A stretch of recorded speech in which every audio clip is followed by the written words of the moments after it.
Where's those zombies at?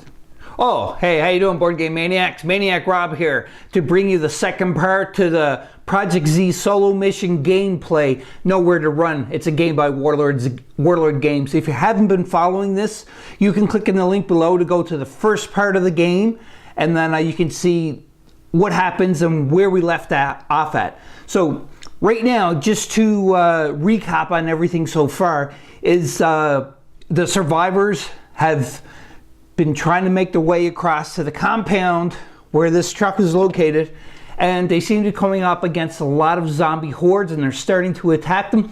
We're taking some zombies down, but we do realize that the only way we're going to get there is we're going to have to start trying to run away across to the compound to save ourselves and get food and replenish our supplies. Who knows what's going to happen? Are we going to make it here, or are we going to become zombie bait or zombie food? Are we going to be left out into the cold with no ammo, no supplies, and forced to fend off the zombies just with their fists? I don't know what's going to happen. I really don't know. It's going to be interesting. So stand by, watch the rest of this gameplay video, and as always, if you like what you see and you want to see more great content, please subscribe to our channel, our YouTube channel, BoardGameManiacs. You can also email us at BoardGameManiacs@gmail.com.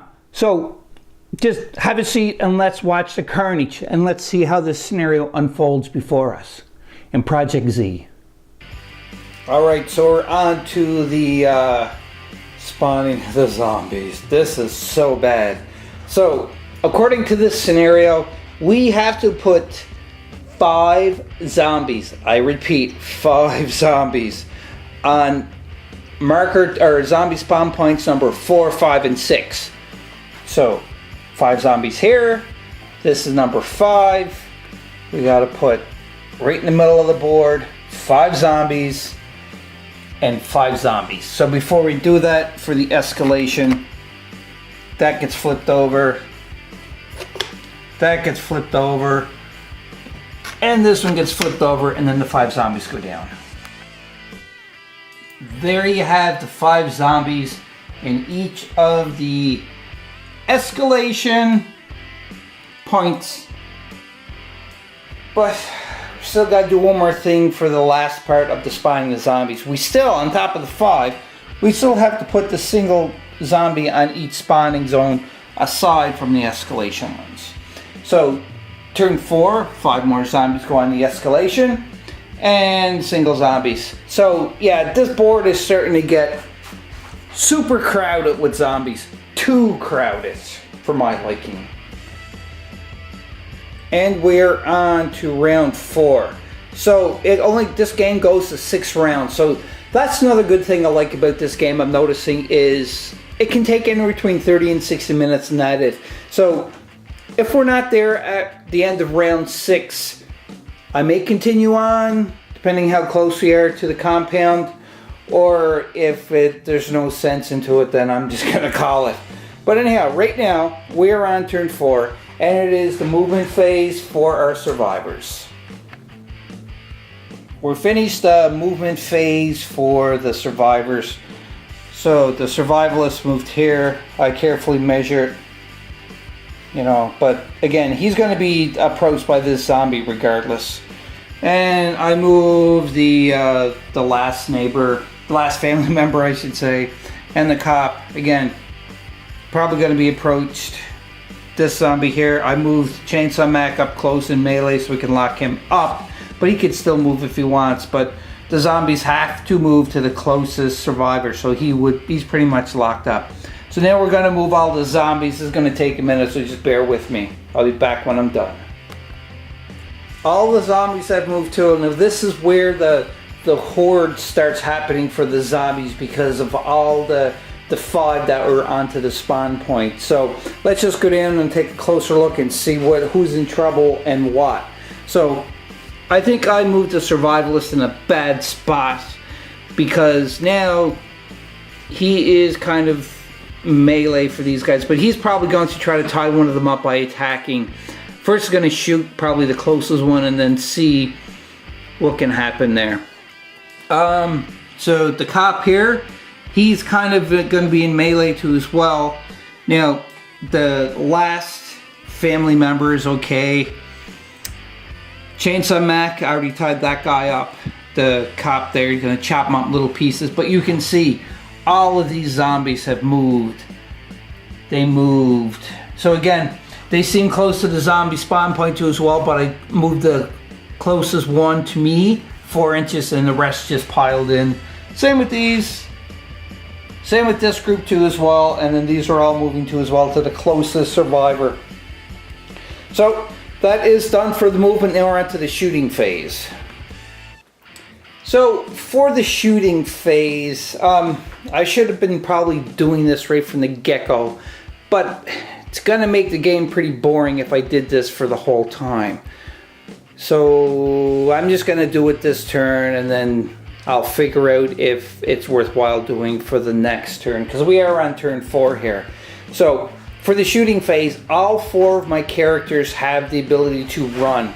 And what that means is during the shooting subphase, which it is now, instead of shooting, you can run an extra 4 inches. And I'm going to opt out to run an extra 4 inches with all of them, because the point is not killing the zombies, but making it to the compound, like I said. So it's looking more and more like I'm not going to win this game, because I should have started running right from the start of the game and kind of beelining it closer this way instead of kind of going in a roundabout way. But again, we'll talk all about this into the post game. We'll go over all of the stuff too as well, like all of the extra rules and everything. So for this shooting sub phase, I'm not going to shoot. I'm going to run and see what happens. So Survivalist ran an extra 4 inches to here. Mac ran his 4 inches. The last family member, he ran the 4 inches, and so did the cop. So they ran just to get away from the horde of zombies coming their way. So now we're on to the melee phase. So with the melee phase, a zombie again has to be within 2 inches range. I'm going to pause the camera. I'm going to measure, see if anybody's in 2 inch range so you can do the melee. If not, then we are going to go on to the upkeep phase. I just measured out all of the survivors. Nobody's within 2 inches except for the last family member. So within 2 inches of the zombie. So if he don't charge the zombie is going to charge him. So instead of him getting fought by the zombies with an extra dice, he's going to go in close and try. But the problem is he runs, he's close to there, then it's going to be 2 inches from that zombie to do a melee on him. And if you don't kill it, then it's going to be an extra dice. So we're going to see what happens anyhow, because I'm thinking more and more I'm not going to make it there. But we'll see. So he declared assault melee onto this zombie. So because he initiated, he gets an extra die. And it is WYSIWYG, he's don't got a knife or anything, so it's an improvised weapon. He used 1 die for attack, plus 1 for jumping in at the zombie. So he gets to roll 2 die, and the defense of the zombie is 1. Okay, come on, you have to get some hits through and then slay that zombie. Oh!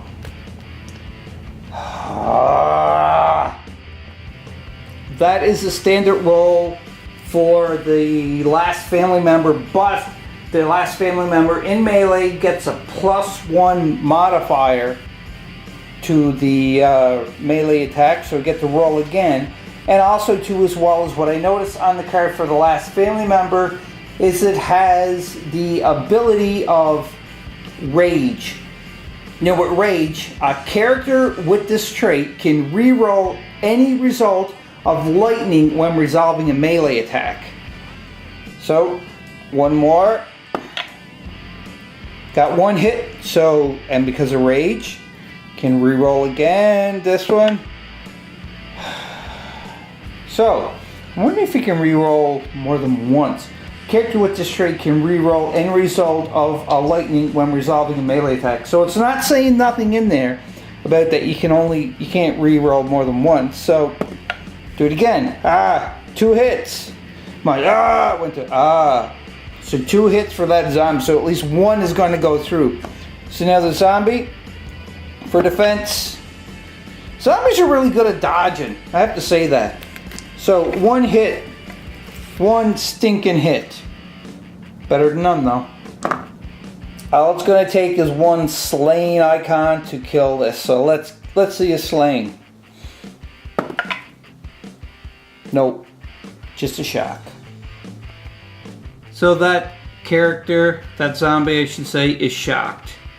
So at least the other zombie, when it does come in for melee, he's not going to get that bonus by no means whatsoever. So that's okay. That was a favorable outcome, I have to say. What's that sound? Oh, Mackie Boy here. So Mackie Boy is within 2 inches of the prone blocker. So I think Mackie Boy is going to move up, and he's going to use his 12 dice with his chainsaw and try to just, all you gotta do is get 1 to go through, and I guarantee, I don't even have to roll for that because we already seen the outcome. So Mac Boy moves up here, gonna roll the dice, and the zombie would roll the 1 for the defense. But with 12, there's no way I'm gonna roll 12 shields, but we'll do it just in case. Just a reminder of where I get the 12 dice. Chainsaw for melee is 10, and initiated he come in for the attack, which is 1, and he also has rage, so you get 2 for the initializing the attack instead of the 1. So that is 12, and the zombie obviously gets only 1. It's a laugh. I know we don't have to roll this, but I'm gonna do it anyhow. Here goes Chainsaw Max 12 dice roll. Wham! So obviously 1, 2, 3, 4, 5 hits.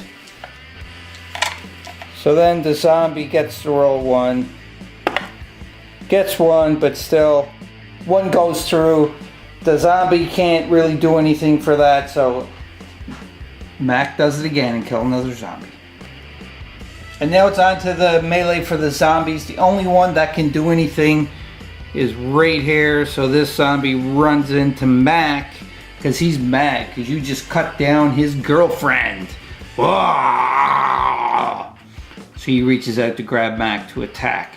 So we never seen the zombies do melee. So with the zombies get 2 dice for melee. Plus the zombie's going to get 1 because he initialized the 2 as well. So that's going to be 3. And it's against Mac's defense. Mac's defense is going to be 2. And before I forget, Mac here gets a reload token. My correction. The double reload token for the chainsaw.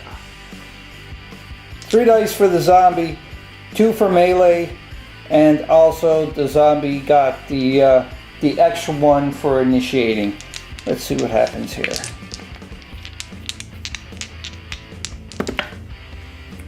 Oh, that's 2 hits. So Mac,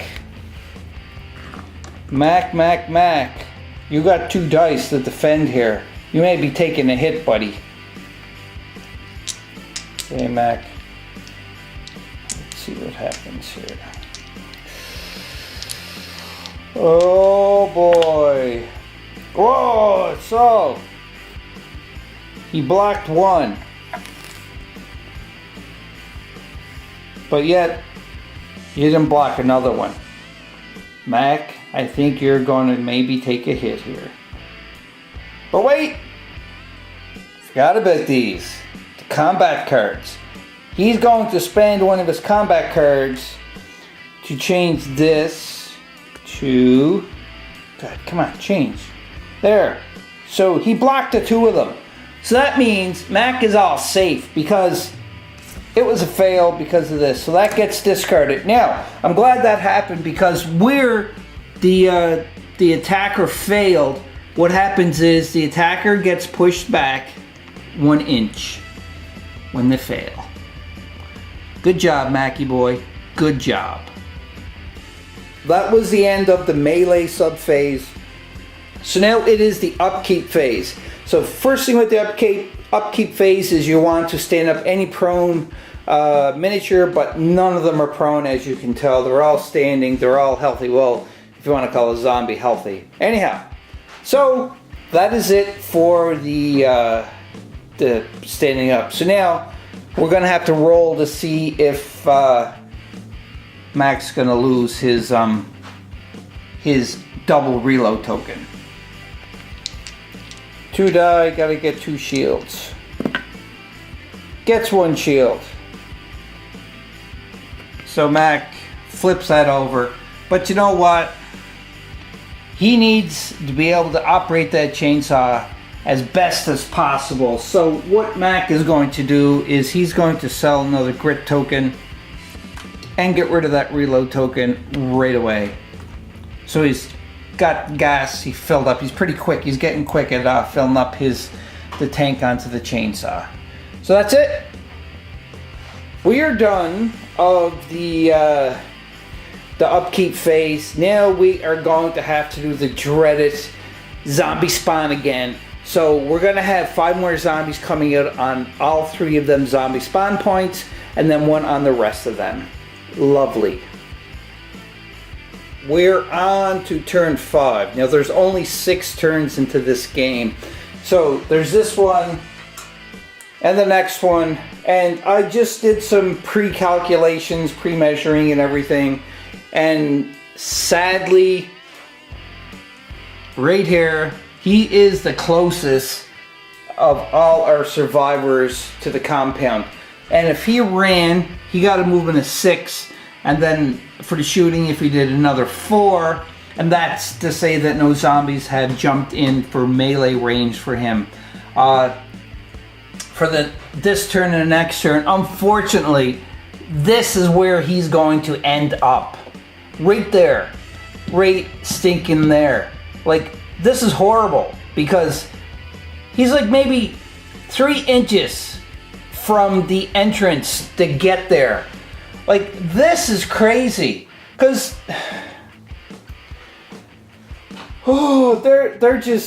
they're zombie based. That's it, because they're going to be done for the next 2 turns. There's no way we can make it to the compound. So you know what that means. Even though we're going to lose the game, we're not going down without a fight. We are going to try to destroy as much zombies as we can.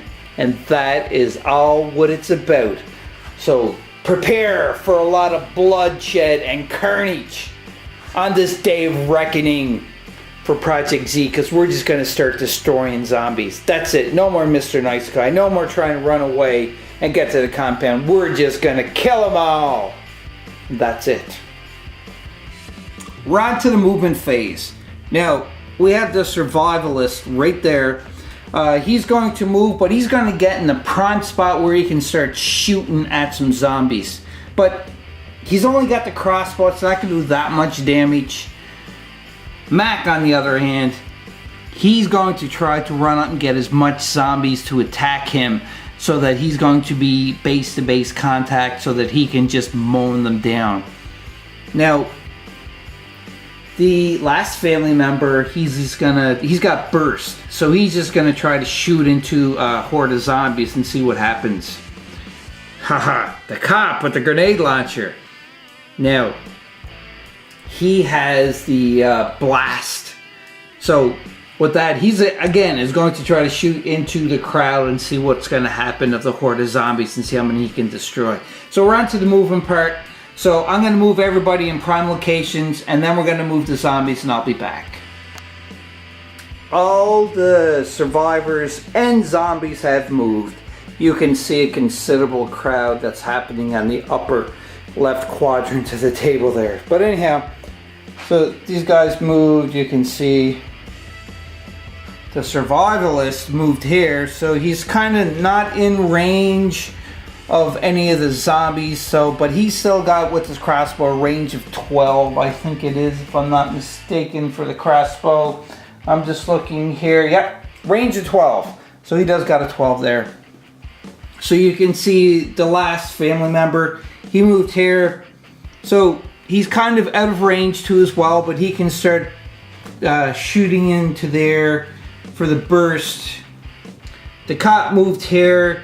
Now, he may be getting attacked with melee with that guy, but you know, it is the second last round. It is what it is. We're not going to complete the objective of the game, so we're going down with a fight. That's it. We're taking them out, like I said. And you see Chainsaw Mac here. He moved. Then the zombies move closer.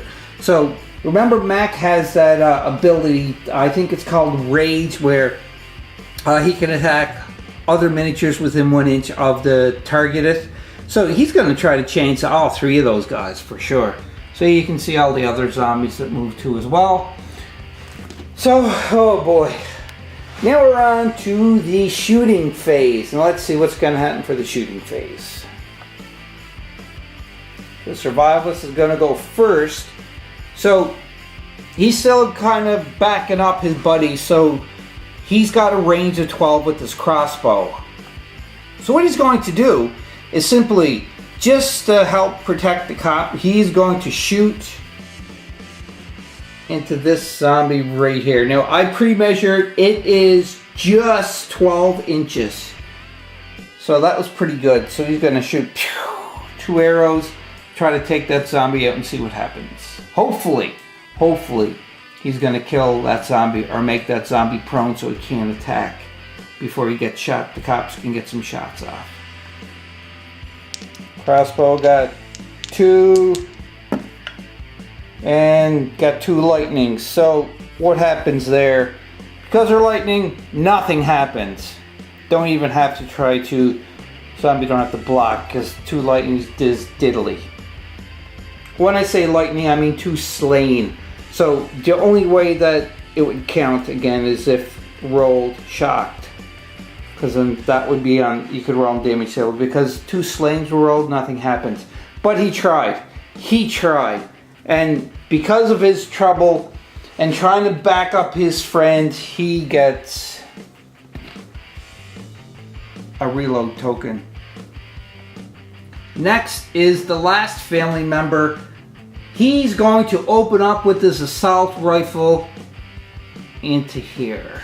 See what he can take out. Now, again, he has bursts, so he can pick like an inch away from different targets. So he may be able to shoot like at least 2 or 3 of them. From where he has the assault rifle, he is targeting the business lady zombie carrying the briefcase, but also these 2 other zombies are an inch away.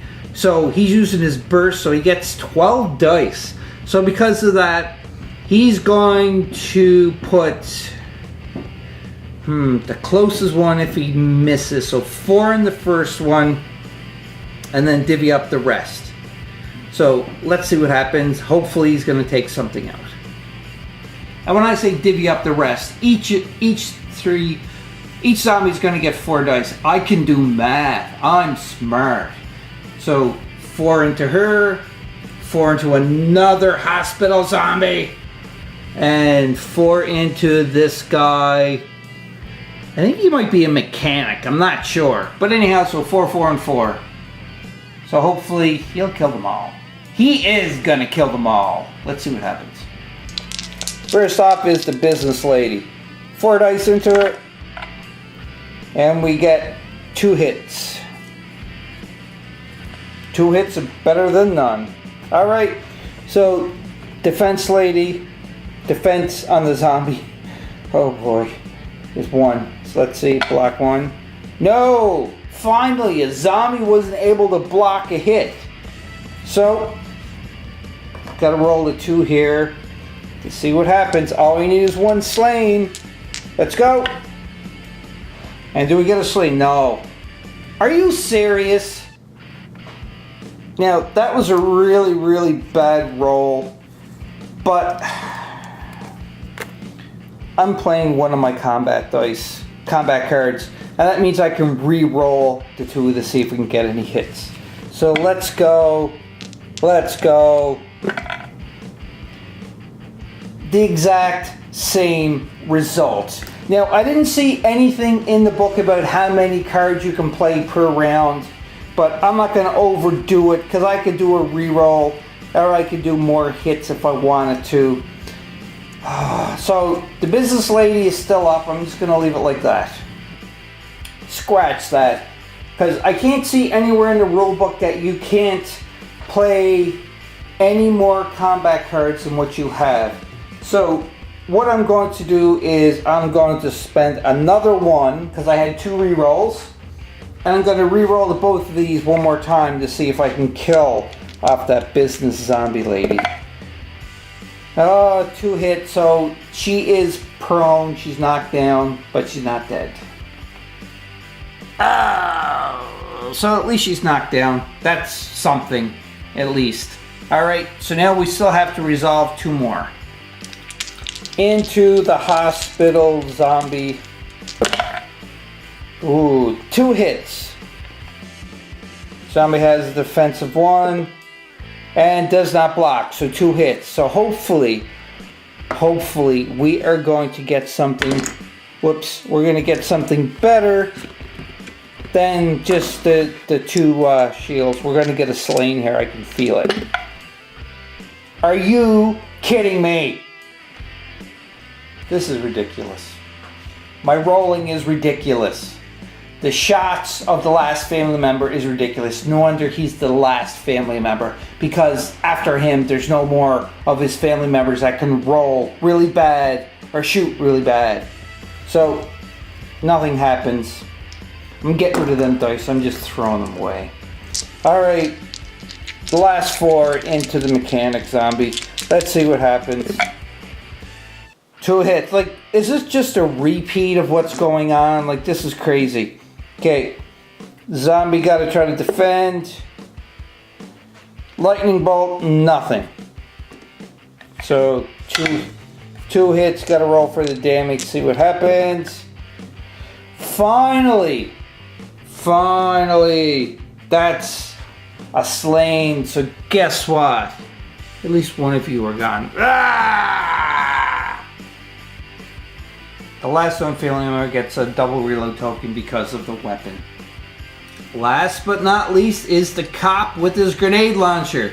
He's shooting into this crowd of zombies and seeing what the heck is going to happen here. And I know he's going to do some carnage. He's going to damage. He's going to blow some limbs off. Blow some heads off. They're not going to know what hit them.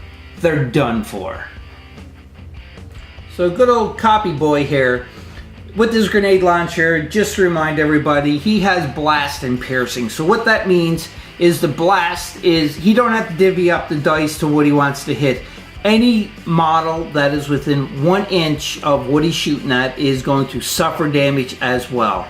So you can see here that he is going to declare shots at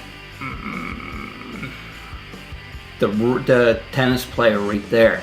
So if he shoots at the tennis player, the zombie hospital is going to get hit. The gangster zombie is going to get hit. Also, the guy carrying the severed head is going to get hit because that's 1 inch. And also, too, as well, the evening gown wearing zombie is going to get hit. So that is 1, 2, 3, 4, 5 hits. Like, that is superb. So he's going to shoot. And with piercing too, as well as what the piercing is, I just completely forgot after I realized how many zombies I can hit there. So a piercing, a character or weapon with this trait counts every lightning or slain as 2 hits. So that is incredible. So let me just destroy those zombies. Okay, so 4 dice. Oh, look at this. So that's 1 hit. And that's 2 hits. So that's 3 hits because of the piercing. So now for the zombies to roll for the defense, only 1 zombie roll because I'm only attacking 1 zombie, and it's a blast radius. So because of that, for 3 hits, I just have to roll 1 white dice. Let's see. And nothing. Finally, the zombie sucked. So that's 3 hits right there. This is good. So now we're going to have to see what kind of damage this does. If I get 3 slain, that's awesome. So come on, give me 3 slain. No. 2. So only 2 are prone. So it's alright. At least they're prone, right? I guess so. So the hospital zombie's prone. I'm going to do the ones that are closer.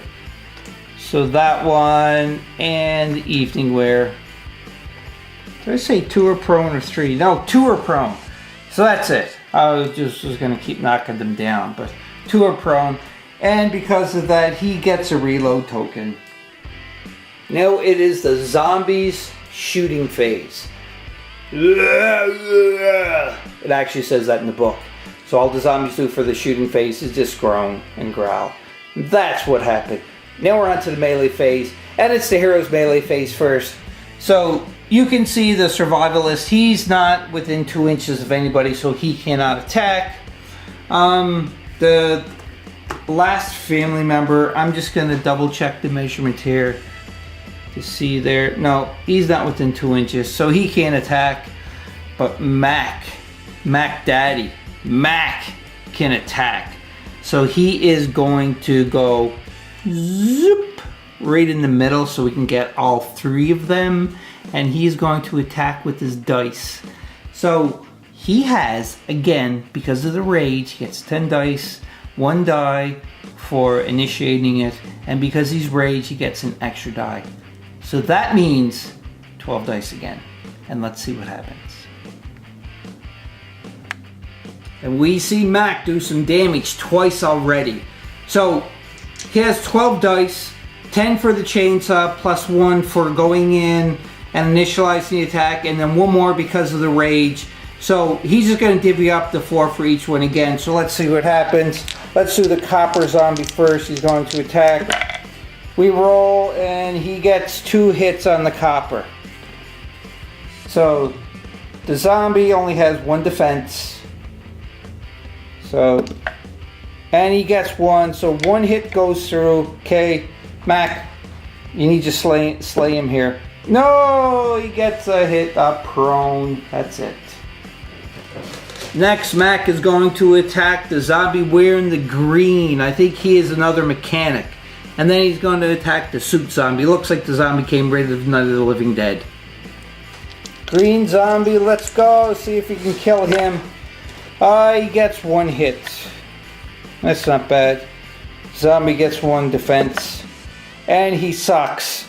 So, let's roll damage table. And he's prone.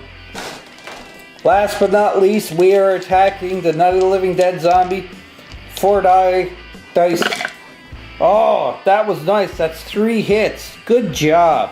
So, 1 might not get through, but we'll see. White dice, let's go. No, all 3 get through. So we gotta roll on the damage, see what happens. Okay, Mac Daddy, use your chainsaw. Let's chop them all up. Let's go, you can do it. Slain.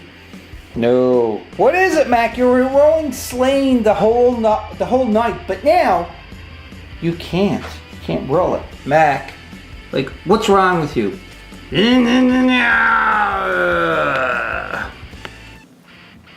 Done. So he's prone anyhow, but Mac gets a reload token. A rules correction here too as well. I kept getting mixed up. So with Mac, he has rage, and with rage, it don't mean to. Actually, I'll just read it right out of the book like I did before. I got such a bad memory apparently. So with rage. It says a character with this trait can re-roll any results of slain when resolving a melee attack. So I laid a die here because I just reviewed the footage. So when he was attacking the green zombie, he had 1 slain which we didn't count. So I'm going to re-roll that for the green zombie to see what happens. Now, what I get mixed up was the rage and the ram.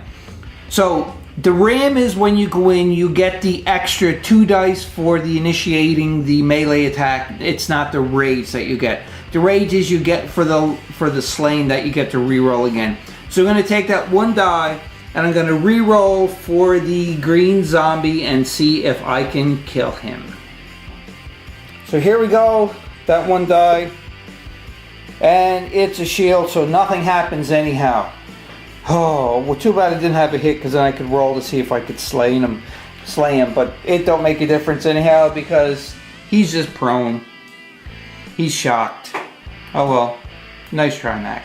Nice try. And he also gets the reload token because of the chainsaw. So we're on to the zombie melee phase, and there's actually no zombies that are close enough range for melee. Now, the only one that I thought was going to attack is right here, the tennis player against the cop. But I did measure, and you have to be within 2 inches. So you can see it's just shy. That's it, like so close. But you know what? I'm going to say it is 2 inches. I'm cheating on camera, I know, but this is round 5. We got 1 more to go, so I'm going to say, so the zombie's going to go in and to attack the cop. So the zombie got 2 plus 1 because initiating, and the cop has a defense of 2. So it is 3 against 2. So the zombies are going to attack first. I thought I grabbed the 3 dice here, so it's 3 against 2. So 2 for the melee and 1 for initiating for coming in. So let's see their zombies. See if we can wound them at least. Oh, nothing. Nothing. Zip. 0. So the cop just dodged that and laughed. Haha. So because that happened, the zombie failed, so it gets pushed back an inch. And that is the end of the zombie melee phase. Now, we're on to the upkeep phase, and we know what happens. All them prone zombie walkers that are laying down, they all get to stand back up again. And then we got to roll to see if we can get rid of all the reload tokens. All the prone walkers are stood up. Now, because they were in close proximity of Mac, when they stand back up, they have to be at least an inch away from Mac's base. So that's what happened. And they're all stood up. So now we're going to roll to remove the token. But wait a minute. Just wait a minute. Do you know what? I am not going to reroll because this here is going to be turn 6. So because of that, I'm going to use one of my survivor cards, which is additional ammo. Discard to remove automatically all reload tokens from all the miniatures of the team during the upkeep phase. So that is discarded, and all of my reload tokens are gone. I'm going to have to roll for it because we are at the bottom of the 5th, so why not use it? And for the last part of the bottom of the 5th turn is spawning the zombies. Now again, we have 5 more zombies into the 3 escalation zones and then single for the rest. So a lot more zombies. I don't even know if I have that many more zombies left to do. We'll see. If not, oh, I don't know what we're gonna do. We'll find out. I just checked my zombie pool and I only have 4 zombies left. So I think in the book that if it says that you run out of zombies, then you just put them where you can. So this is going to be just one part of house rules. Up to this point, I didn't use any house rules whatsoever. So the 3 escalation points for the zombies, the 4, 5, and 6. What I'm going to do is I've got a D6 here, and I'm going to roll. So whatever number comes up first on the D6, the 4, 5, or 6, that's where we're going to put them 4 zombies, and that's where we're going to go. So here goes. I got a 4. So then 4 zombies go in zone number 4. And zone number 4 is right here. Better if I show it on camera instead of off. So I'll remember this guy that was already killed. So I just repurposed him, the guy with the axe in the back. So another hospital zombie, but anyhow, the 4 of them go there. And that's the end of turn 5. And we take our turn marker and we turn this. Now, you don't have to use a turn marker. This didn't come with the game, obviously. This actually was given to me by my friend Dave. He's also my boss. But they play Wargaming, and I do the video editing for them for Mini Wargaming. So, this is one of the turn markers. This is the mark of Dave. That's his insignia icon. His icon that's very popular for Dave, the mark of Dave. So he gave me one of these because I seen this and I was like, hey, this would be great turn marker instead of having to use dice, and if we hit it and roll it and then we forget what turn we're on. So he was nice enough and he said, yeah, sure, you can take one of them. Dave is super nice. So thank you, Dave, very much for giving me this turn marker. So we're on turn 6. So we're going to go on from there and hopefully, well, obviously we lost the game later because we couldn't made it to the compound from, we calculated that from the end of turn 4. So we're just going to see if we can kill any more zombies for this, and then that is going to be it. The game is over at turn 6. End of turn 6. Because I use some of the combat cards at the beginning of each turn, you want to replenish your hand up to the 5. So I've used 3 so far, so I got to draw 3 more randomly so that I have all 5 cards. But the survival cards, you don't replenish. Once you use all of them during the game, you're done. Movement phase for the survivors. I just moved them off camera. So the survivalists moved in here because, again, this is turn 6. This is it. So he's just going to try to shoot what he can here. See what happens. Mac, on the other hand, he's staying exactly where he is. He wants to try to kill these 3 zombies. And the last family member, he moved because he wants to start shooting in here. And the cop that was here, he moved his distance. So actually I kind of moved him a little too far. He's got to move back there. So yeah, the cop is there. And he's going to try to shoot either there or in there too as well to see what's going to happen. So next is the zombie movement and see where the zombies go. I think they're going to get all crowded. But again, this is it. All or nothing. They got nothing to lose because they already lost. They just want to take people down with them. Zombies, that is. Lots of zombies. Zombie movement phase is done too as well. So you can see that the survivalist is, he's in trouble. But, it's the last turn, so who cares? We're just gonna do it. And Mac didn't move. They're still there too as well. And also too as well, the last family member, he's kind of crowded. But the worst of all, look at the cop. He is totally surrounded. Wow. So they moved, he moved, so he's still going to be able to shoot. Now the problem is no matter which way the cop shoots, he's going to be hitting somebody which is only 1 inch away from him. So when he shoots and it has the blast radius, he can get damaged too as well. So, but he has a wound, remember? So he can lose a wound, but the zombies are only 1 wound, so they can die. And all the other zombies you can see here, they just moved too as well, but they're kind of out of the game now because they're just not in range of anything. So let's go on to the shooting phase. We're going to start off with the survivalist with his crossbow and see how many of these suckers he can take before the end of the game. I'm going to roll them all at one time. So the crossbow gets 2 dice and the defense of the zombie gets 1. Now I didn't declare which one he's going to shoot, but he's going to shoot the crawler that's closest to him right there. So let's see. We have 1 hit and the zombie did not block. So let's see if we can get a slain on this.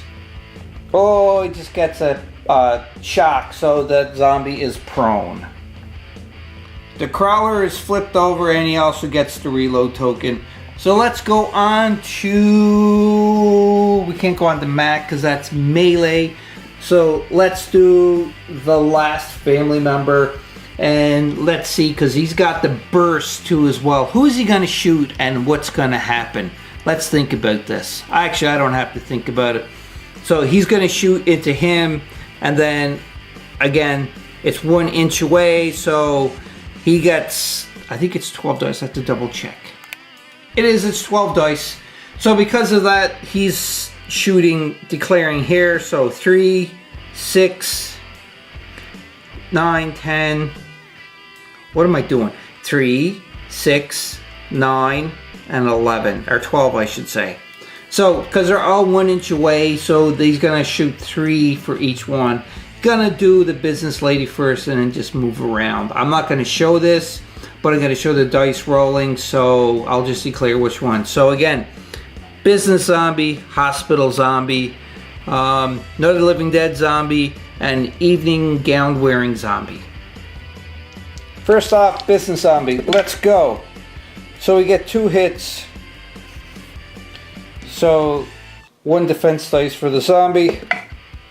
And so 2 hits go through. Let's see if that zombie is slain, the business zombie, or just prone. Just prone. So zombie business lady's prone. Next up is the hospital zombie, the orderly, or whatever you want to call. And we got 3 hits. Nice job. So let's see. No, so all 3 hits go through. I'm smelling a slain here. Let's see, slaying it up, baby. No. So 1 hit, so the hospital zombie's prone as well. Next is Night of the Living Dead zombie. 1 hit. Let's see what happens here. Defense, so nothing happens for that Night of the Living Dead. He's a sneaky one, that Night of the Living Dead zombie. Okay, no, so now it's evening wearing gown zombie. Let's go. Oh, 3 hits, nice. All right. And we get 1 away. So 2 hits, they go through. Let's see what happens here. And we get 1. So that evening wearing zombie is prone to as well. At the end of the shooting phase, for the last family member, 3 prone walkers, 1 standing up still, and he gets a reload token for his efforts. None died, but oh well, taken down a bit. So that's it for that. So now on to the last range, which is the cop right here. Now he has a blast radius, and he's got to be careful, but he's gonna just shoot in front of him. So 1, 2, 3, 4, 5. Or no. 1, 2, 3. That's all he can do. Actually, that's 1 inch away too, so that's 4, 5. So yeah, 5 will be affected here. And again, he could be taking some damage too, but they swarmed him, they surrounded him, he has no choice, so he could be just saying goodbye, cruel world. Let's see though, 4 dice for the grenade launcher, and it has taken the punk, this zombie here, the punk wearing the red and the backwards hat, shooting at that one, and then everything else is just in the blast radius. So we get 1 hit. 1 hit out of all of that. Okay, so let's go. Zombie, oh, it didn't block it. Oh boy. Okay. So let's see. So for the let's see what happens for the gangster zombie. Oh, that is slain. So because he shot, that is slain. So this gangster zombie is gone. He killed him. So now there was 5 targets. So I'm going to resolve the target for him first too as well. So I don't know if I did this right before, but I really looked into the book for this. It don't seem like I spent some time to really find the answer for this, but I did find the answer pretty much. And what that is you have to work out each target's resilience individually. So which means is I rolled for slaying for that. So now I have to roll to see if what I get for this one, that one, for me, and this guy too as well with the severed head. Because that was 5 targets. 1, 2, 3, 4, 5. So let's see what happens. Actually, that should have been 6 targets. We'll go with 5. Alright, so let's roll to see if he takes damage to cop himself. Just so where I found it in the book there, I thought I found the right one, but obviously I'm getting them mixed up. Blast, which is attached to the grenade launcher. Apply the result of the shot against the target and any other character, friend or foe, within 1 inch. Roll the combat dice to determine the effect of the attack against all targets. Work out the result against each target's resilience individually. So I don't know if I'm doing this right, but according to that. Okay, these are the 4 dice for the grenade. It's going against the cop himself because he's friendly. So he got 2 hits against him. So the cop has 2 defense. And does he have any modifier onto him? He don't. So it's just 2. So he gets 1 hit for the cop. So therefore, he don't go down. He just gets a wound taken off him because he has an extra wound. So in the book, what it says is that when a character that has a wound ability onto him, instead of getting shocked or slain, you add a token to it. But I already had, as you can tell, wound tokens on each of the characters for the wound. So instead of adding it, I'm just doing reverse and taking it off. So now, if he gets hit again, he's done for. But this is the end of the turn so far. And this here is the shooting phase, so resolve him. Then we got to see the other zombies. So 4 for the other zombie. 2 hits. Zombie got a defensive 1. Nope. So 2 hits on that zombie. So let's see what happens here. They're gonna kill it. Nope, just prone. Next zombie. Oops, just dropped to die. Alright, next zombie. I have got 1 hit on that zombie. So, yeah, let's see. Zombie takes a hit. See what happens. It's gonna shock him. Nope, nothing happens. Just a flesh wound. Zombie laughs it off. Alright, so that was 1, 2, 3. We got 2 more, I think. So let's see. 1 hit. Nothing. And prone. It's a shock. So zombie goes down. At the end of all of that shooting, well, just 1 shot and then just a blast radius. You see the prone walkers, but that is it. Just killed 1. That's it. And he took a wound. So, poor copper. Poor copper. Zombie shooting phase, they can't shoot. That's all they can say. Next is the melee sub-phase for the survivors. So there's a prone walker down there. So I know what the survivalist is going to do.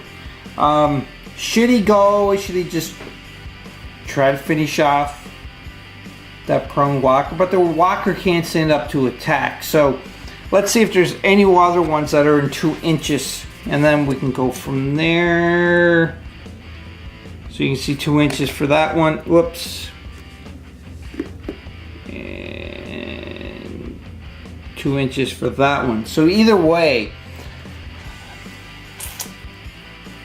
he's going to be piled on either way he goes. So, do you know what? Who cares?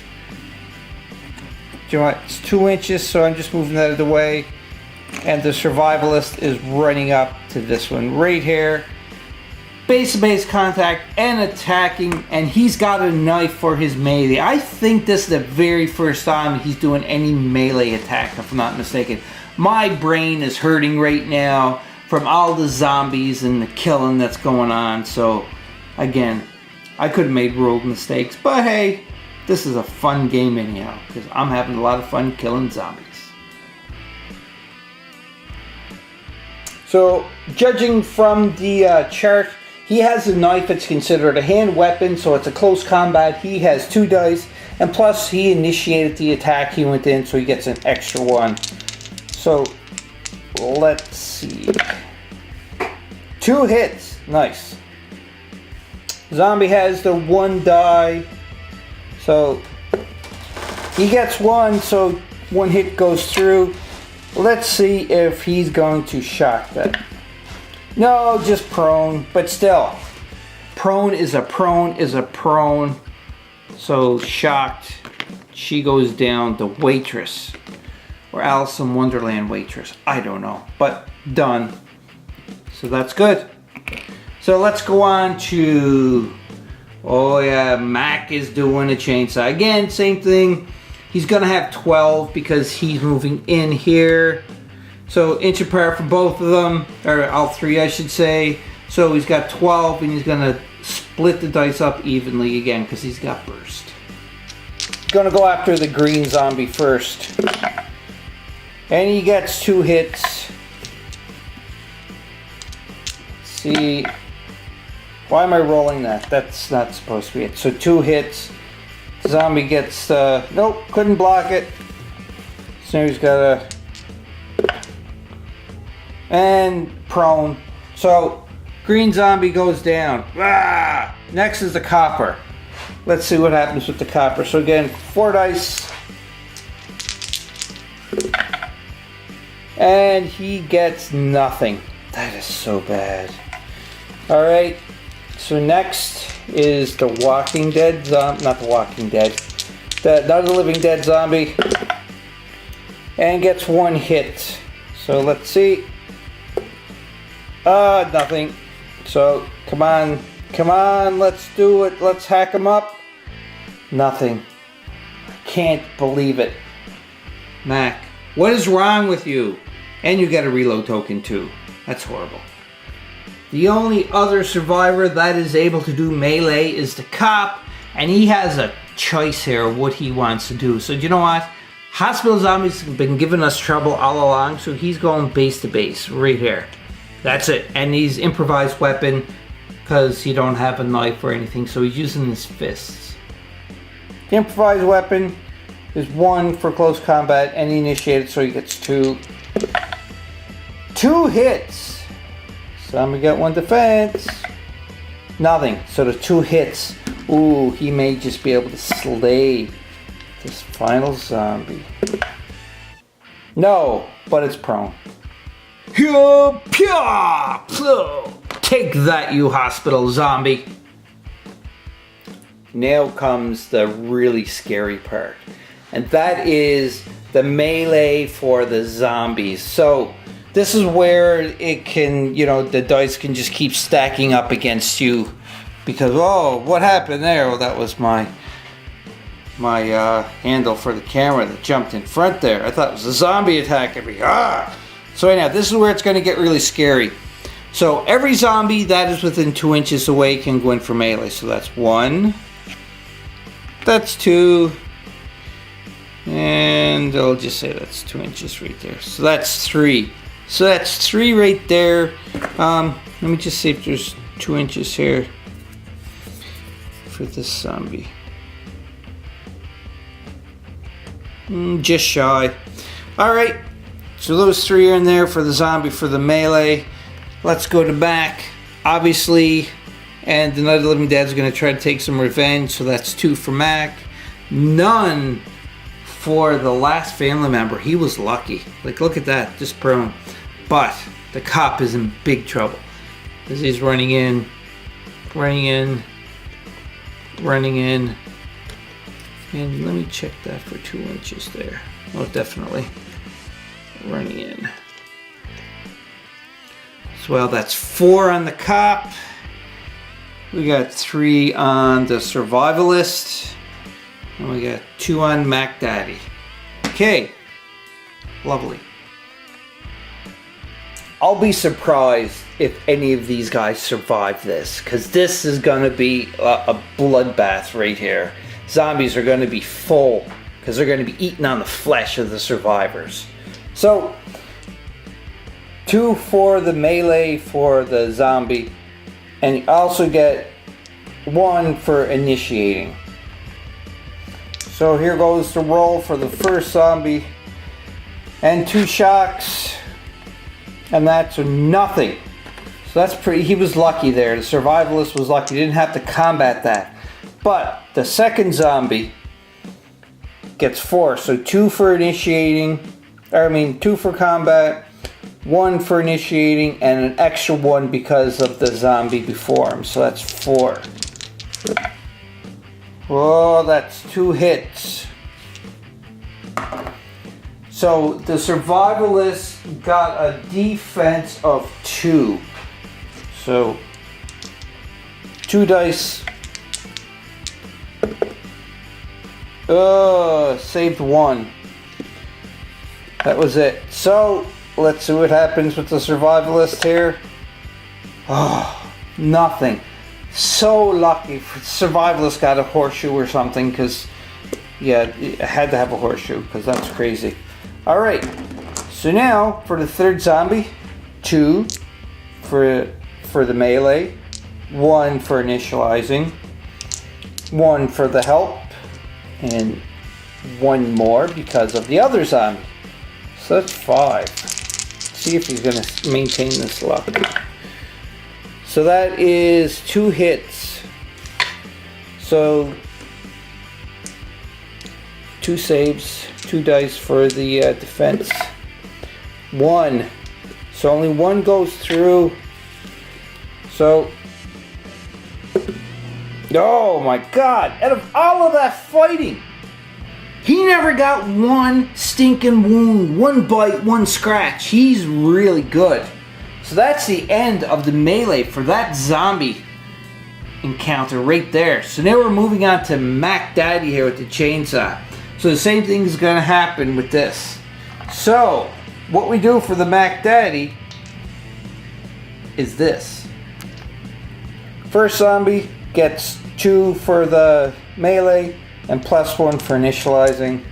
Let's see if Mac Daddy's going to be lucky. Oh, 2 hits. So Mac Daddy's defense, I think, is 2. I'm going to double check on that. Yep, Mac Daddy's defense is 2. Oh, that is horrible. Okay, so 2 hits. See what Mac is going to have here. Oh, he gets a slain and a hit. That is bad. So that is pretty much 2 wounds. Now, Mac Daddy got a 1 wound, so he's gonna lose 1 of them. But the other one, you know, that would kill him. But I'm using this, which is improvised armor. All miniatures in the team are equipped with some sort of improvised armor. When shocked in melee, roll 1 die. On the result of a lightning, ignore the shocked results. So this one here, the wound takes. So if I get a lightning, he's still in the game. Oh my, look at that. Woo, look at that. Woo, look at that. Woo. So do you know what that means? He ignores the shock result. So he's not shocked. He's just still standing up. He's laughing. You got me, but that's nothing. But he still does lose 1 wound. When I say 1 wound, he's, you know, he's down to just 1 wound left. Same with the cop. So the cop has to contend with 4 zombies that are going to attack him. So this could be the end for the cop for sure, because he already lost the 1 protection, so he only has 1 wound left. So first zombie, 3 dice, and he gets 1 hit. The cop's defense is 2, if I'm not mistaken. Yep. So he gets a defense of 2. And he gets to protect 1. So 1 hit goes through. So let's see. Oh no! No! That is bad. That is bad. We can hear the bagpipes playing because the poor cop, he has died. He's done. the zombies. The first zombie just took him out, just like that. But you know what happens when you get bit by a zombie and die? You come back as a zombie. Sadly though, we don't have a zombie to put into place for the cop. So anyhow, that is it. The end of the melee phase for the zombies. So he got really, really lucky. Mac got really lucky. He wasn't in any way for any of the melee, and also the cop, he died. So what you would do at the end of this, obviously, is just, you know, the upkeep phase, get rid of the ammo tokens, roll for them.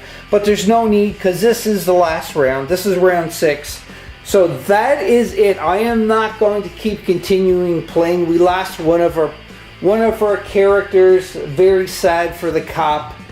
But all in all, you know, hindsight, if I'd known better, I would have probably took my first 2 turns and ran closer to the compound, or even probably the first 3 turns.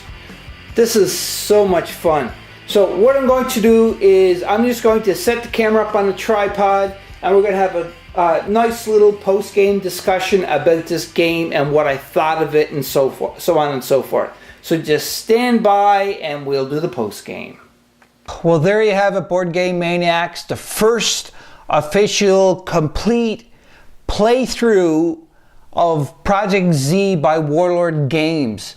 I can't express how much I enjoyed playing this game from start to finish. Now, I know there's probably, like, not probably, but definitely, it's a definite that there's rule mistakes in this video.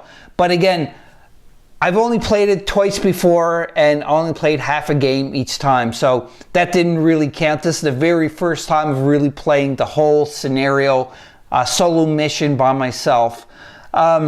Obviously, it's a solo mission by myself because it is me and a solo mission. Unless you count the zombies, then it wasn't solo. In any case, so much fun. Like I said, I can't express how much fun this game has been for me. Hats off to the creators. Hats off to Warlord Games for this great zombie skirmish game for sure.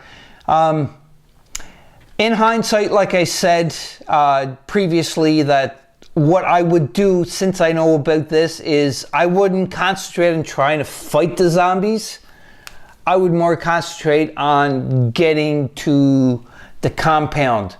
For at least the first 3 turns, I would move and run and try to avoid the zombies that are spawning. And then after that, when the upkeep phase of the round 3 happens and the zombies start coming out in hordes of 5 into the 3 zombie spawn points, then, you know, I'd probably have to start killing them. But by then, I'd be probably closer to the compound.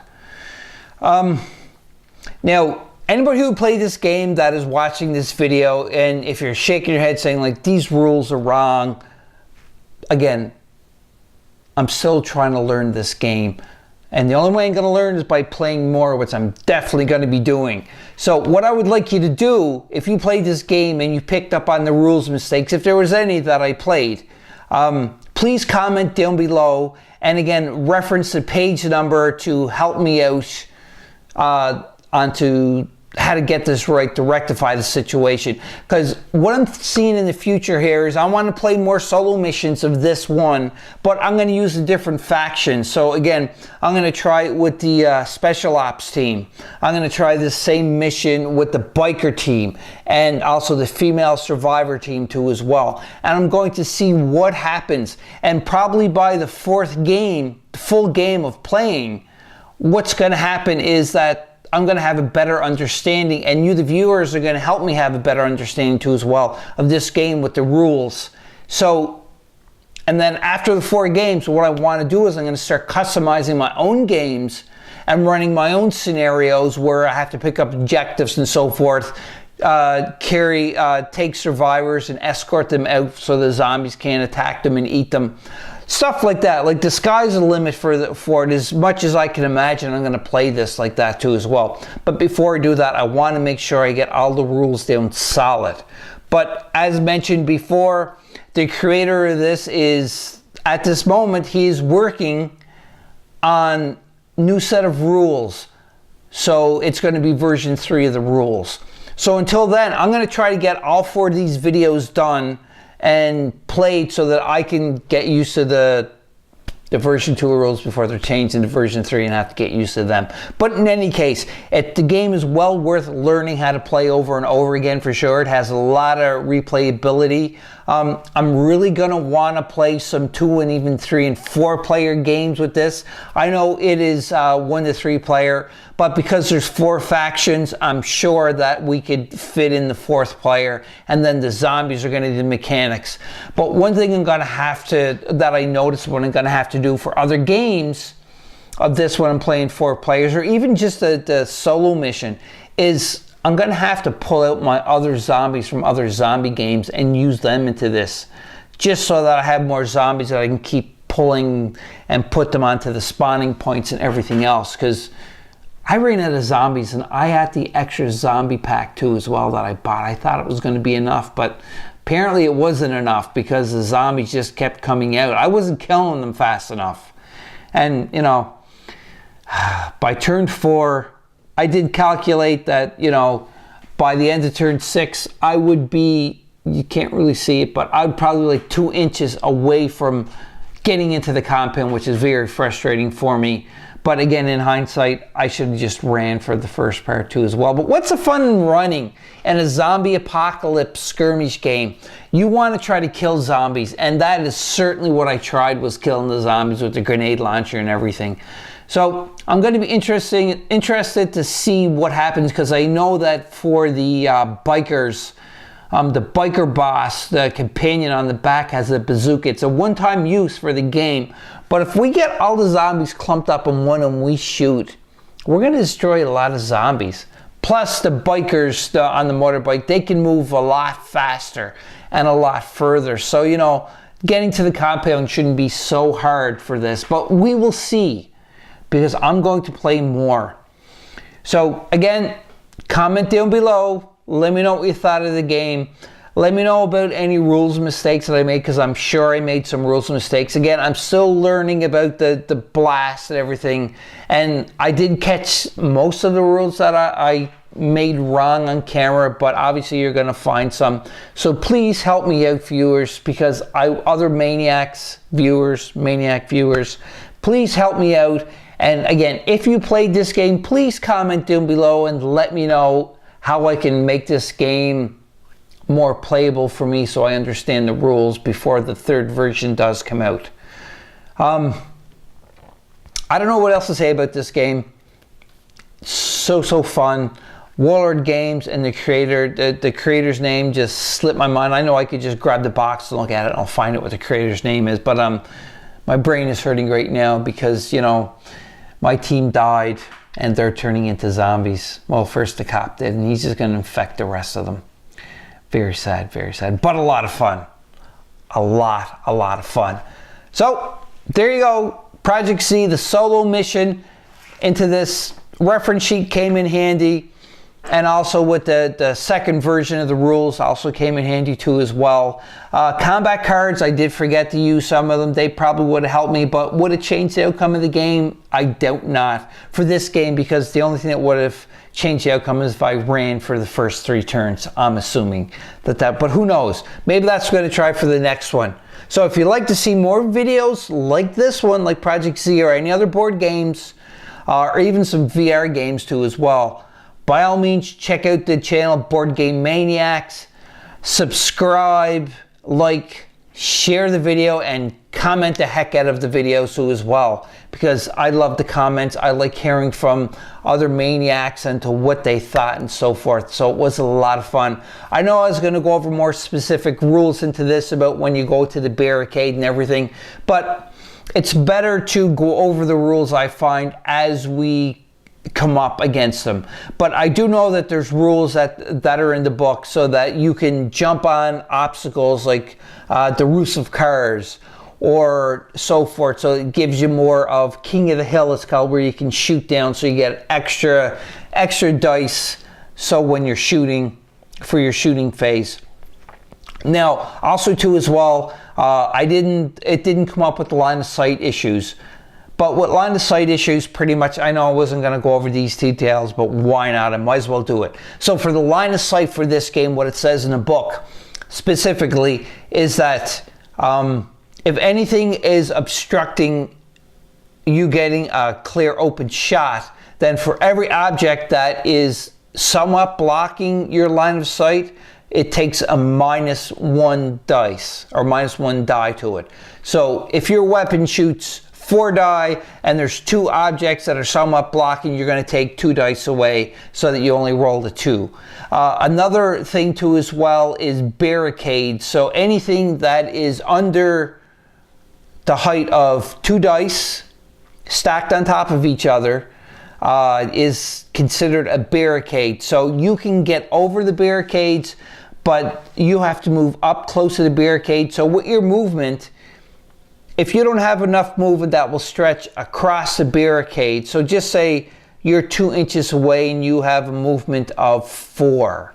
So then you can it'll take the 4, so you can move right across the other edge of the barricade, but you can't move the 4 inches. So pretty much across the barricade, it cuts your movement down in half. That's what I'm understanding about the game, into the rules, but I am going to read them more so that I can understand it again. And if you, the viewers, know exactly how to play through, please just comment and let me know. What other thing can I say about that so that will affect that I understood the rules and so forth? Not too much. Nothing really else come up. So yeah, anything above the stack of 2 dice, what I'm understanding, is considered a wall, and it's impassable. Like, you can't jump over it or climb on top of it. You're going to have to go around it. Can you shoot zombies over obstacles? Yes, you certainly can. Zombies, as far as I know, they cannot jump over obstacles. They have to go around them. But you, the survivor or biker or what have you, whatever faction you're playing, can spend to jump over to as well. Now, I can see too as well with the hindrance happening, like with the motorbikes, I read too as well as they have a hindrance. So you can't ride and shoot. You can only ride one turn and then shoot the next. You can't do both. Now, the hindrance was on the guy with the crossbow, the survivalist, but he had the special ability to ignore the hindrance. So that's all I'm saying about the game. My camera is running out of battery too as well. Anyhow, it's been a long, very enjoyable battle report. So comment down below, do some subscriptions to build up my subscribers list. Let me know if any rules, mistakes, yada, yada, yada, everything else. You can reach us at BoardGameManiacs@gmail.com. You can also get us onto Instagram by searching BoardGameManiacs. So let me know if you want to see more of this gameplay or other gameplay at all. So until next time, talk to people in person. You know, have some fun playing some games. But most importantly of all, is again, you know I'm going to say it, be a maniac.